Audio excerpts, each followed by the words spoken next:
Hello, this is Sergio Murrow. We're here with our founder of Maya Eats doing his next found in our founder pitch series.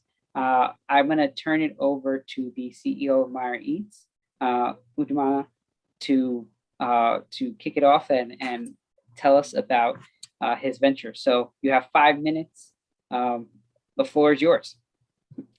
Hey, thank you so much, and very good evening to everyone. Hopefully, everyone is having a great Monday. And I'm Vijay. I'm the CEO and co-founder of Maya Eats, a YC Summer 21 company, and we are building the world's largest digital-only restaurant chain without owning the typical restaurant operations or real estate, a hyperscalable model. Like it's similar to Uber or Airbnb, who is the world's largest taxi company without owning a single car, or Airbnb was biggest hotel company without owning a single room or real estate. How do we do it? Like we actually partner with existing kitchen who has like underutilized kitchen capacity. The founders, both of us have a previous experience of developing a lot of F&B food tech space and a lot of relationship with restaurants. So we understand the operations. One of the key insights we got in while doing the other ventures, if we have time, we can talk more about it. What we learned is they have underutilized kitchen capacity, which means that they can potentially make 200 to 250 orders, but they're currently making only 60 orders. So that's where we thought, like at the global level, if you see, like the ton of underutilized kitchen capacities are like going waste, and the smart idea of how we can use that's where the born of Maya Eats. So we launch our own brand and outsource our operations to all the kitchen partners. And so far we have launched around, like in last 12 months we launched 60 plus digital restaurants, made a revenue of like $400,000, a GMV close to $2 million, and processed 54,000 orders.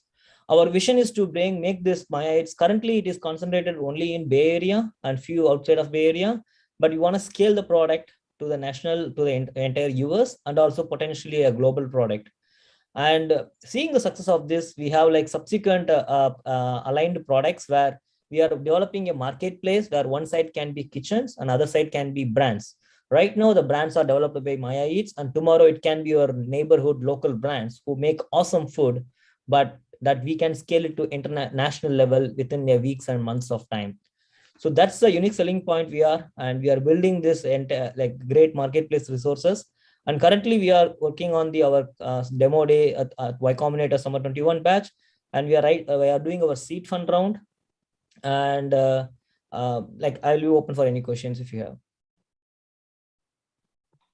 Great, thank you, Utama, for your description of Maya Eats. Excited to see it past the Bay Area. Can you share a little bit about the inspiration? What inspired you to start Maya Eats?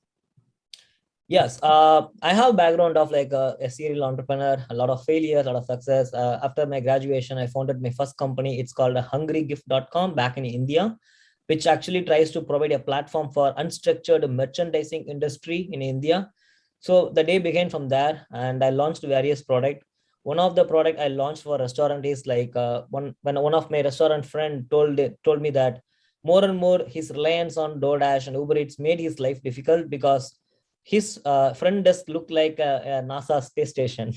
I would say like DoorDash, Uber Eats, Grubhub, ChowNow, Postmate, Caviar. It's keep on going, and he's finding it difficult to manage all these things. And each one has his own printer. So that's where me and my partner like, hey, this looks like a interesting problem, industry-like problem. So we developed a tablet application which integrates all these things, and we try to sell it to restaurant. We easily sold to 20-25 restaurants, but that was the pandemic time last year, March. We become an unwelcoming guest. I think they started hating us. They thought we are another salespeople trying to steal their money. Partially true, but I want to solve their problem first. So that's where like we are exposed to so much, and it's a natural fit since you're visiting so many restaurants, and we can see them like, hey, you actually pay 100% of the rent, 100% of the salary, but they're not using for 100%.